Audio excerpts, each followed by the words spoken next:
Sabi ng mama mo, tita na lang daw at tawag ko sa'yo. Ano raw? O sa kanya. Isa rin ba kayo sa napakamot ang ulo sa viral TikTok video na ito? Hindi man daw natin gets ang gusto niyang sabihin. Gets na gets naman niya ang kiliti ng halos 1,000,000 netizen na pumuso sa kanyang TikTok video. At paulit-ulit itong pinanood ng mahigit 10,000,000 beses. Accept na tayo nila. Sabi ng mama mo, tita na lang daw at tawag ko sa'yo. Umabot na rin sa mahigit 50,000 ang nakisabay sa sabi ng mama mo fever. Ngayon, mama ko na siya. Iba naman talaga ang powers ng mama niya na tita mo na tita nating lahat.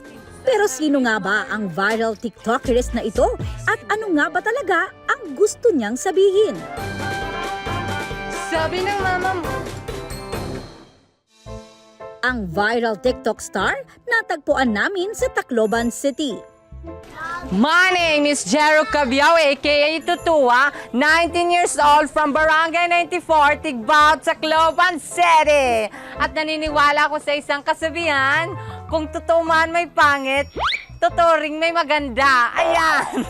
Thank you! Sino nga ba si Jero Cabiao? Ako po yung taga-Tacloban na hindi naman po, diba, hindi naman po kagandahan pero may kabaitan.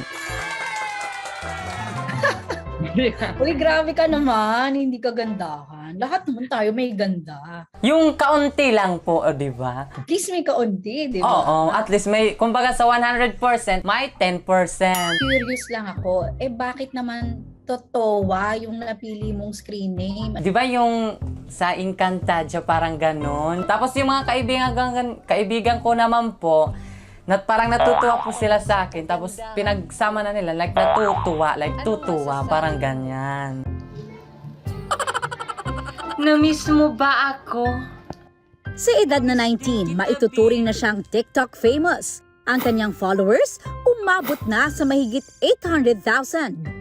Magpapasalamat po ako na marami akong like napapasaya, like maraming taong nagsasabing tanggal daw ako ng stress. Be, kahit dito lang be, meron ditong sila yun. Gusto mo makakita be? Eto be. Wow! Bakit mo naman naisipang mag-TikTok? Kala, gusto ko lang ipakita yung tunay na ganda ko. Ngayon guys, magpapaganda tayo. Mag-mimic over tayo. Gusto ko lang pa ipakita kung ano ako. Ang tanong ngayon ng mga netizen, ano nga ba ang kwento ng kanyang viral TikTok video? Ang chismis kasi, hugot daw niya ito sa kanyang crush. True ba ito, Totowa?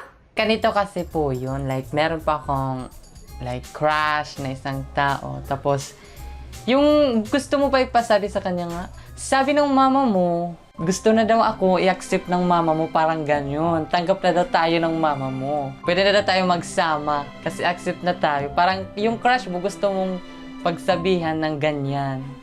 Diba? So, meron kang crush. Kinikilig ka. Sabi na lang nating pangalang like Marvin. Ewan ko. Bakit ayaw mo sa akin? Maganda naman ako. Kapalit-palit ba ako? Kaibigan kami. Siyempre, pag magkakaibigan, siyempre, may parang na-inlove, parang gana. Yes naman! Nakilala mo ba yung mama ni Marvin? Hindi pa. Soon. Tsaka nakikita ko rin, Totowa, na parang ito rin kasi yung gusto mo, natanggapin ka bilang ikaw. Opo, para kung kahit sino naman gustong tanggapin kung ano ka talaga. Parang may hugot. Ang Mm-mm. hugot mo parang gusto mong i-accept ka. Opo, masaya maging relasyon pag tanggap ka ng pamilya mo. Ay, nila. Hugot naman pala ito sa kanyang crush. At umaasa siya na sa pamamagitan ng mga hirit niya sa TikTok, i-crush back na siya ng kanyang crush. Hanggang Oo. ngayon, hindi niya alam na siya yung inspirasyon ng video na yon. Ay, alam niya naman ata. Nagkakakwentuhan na pa rin po kami, nagkakachat, parang ganun. Kumustahan. Anong sabi niya? Nang ngayon ano ka Wala na, lang po. TikTok star. O lang, supportive daw siya. O at least supportive. Sana supporting daw yung mama niya. Kung hindi naman daw, may panawagan siya sa mga single dyan. Gusto ko na magka-jowa. Dahil pinapasaya tayo ni Totowa. Syempre, pasayahin din natin siya. Sino naman yung celebrity crush mo? Nakita ko sa TV siya, si Bruce. Naku girl, kilig yan. Hello? Hello? Hello? Kita ba ako? Pero sino nga ba itong kapuso nating nagpapakilig kay Totowa? Abangan yan mamaya. Iyak ako! Kapangit ko! Ang road to stardom ni Totowa, utang niya raw sa mga TikTok videos niyang kinaaliwan ng marami. Kayo. Pangit mo! Alam ko! Pero nakikita man daw natin ang saya sa kanyang mga video. Taliwas daw ito sa kinamulatan niyang takot noong tumama ang bagyong Yolanda sa kanilang lugar noong 8 years old pa lang siya. Ang tumulong daw sa kanya para mawala ang takot, ang pagpapatawa at pagpapasaya sa iba. Paano mo nalagpasan yung takot? Like lumaban po sa buhay. Laban lang. Laban. Ano man ang mangyari, lumaban tayo. Palaban ka ba? Opo naman. Lahat naman tayo kailangan lumaban, di ba? Ano pang ginagawa mo para lumaban? Magpaganda. Pangit daw kami! Hanggang ang pagpapatawa dinala niya sa social media. Mula sa mga simpleng banat, Kinuha mo na lahat sa akin, pati ang pag-ibig at puso ko. mga hataw na dance moves, hanggang sa trademark niyang mga nakakalitong hirit na laging ang intro. Sabi ng mama mo, sabi ng mama mo ni tita, bawal din tayo maghiwalay. Walang filter, like walang ano, yung bibidyo ka lang kung anong gusto mong sabihin. Okay, so very raw. Kumbaga parang ito na yung nasabi ko, i-post ko na, hindi ko na i-edit, ganon. Pero hinay-hinay daw sa panghuhusga. Sabi nga ni Totowa, Don't judge a book by his cover. dahil for entertainment purposes lang daw ang kanyang mali-maling mga hirit sa kanyang mga video. Sa katunayan nga raw, beauty and brains daw siya. Grade 11 na siya ngayon at kumukuha ng General Academic Strand. Diba? Anong sabi ng mama mo? Importante yung pag-aaral, di ba?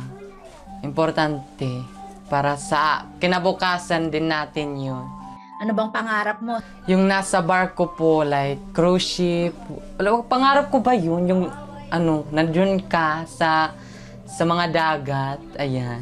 Kasi gusto ko, like mermaid. Yeah! Ito na ang moment of truth. Sino nga ba ang kapuso crush ni Totowa? Sino naman yung celebrity crush mo? Nakita ko sa TV siya, si Bruce. Gwapo kasi siya, syempre. Una-una.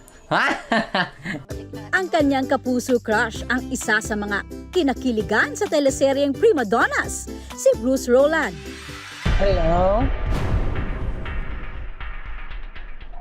Hello? Hello? Kita ba ako? My God! Hi, baby! Kumusta? Sobra naman ang kilig mo, Totowa. Naintindihan ka pa kaya ni Bruce? Really? You're Yes, not really. lying me? No, I'm not lying you. Teka Bruce, hinay-hinay lang sa pagpapakilig kay Totowa. I love you in my heart forever to me. Ay, nginit day.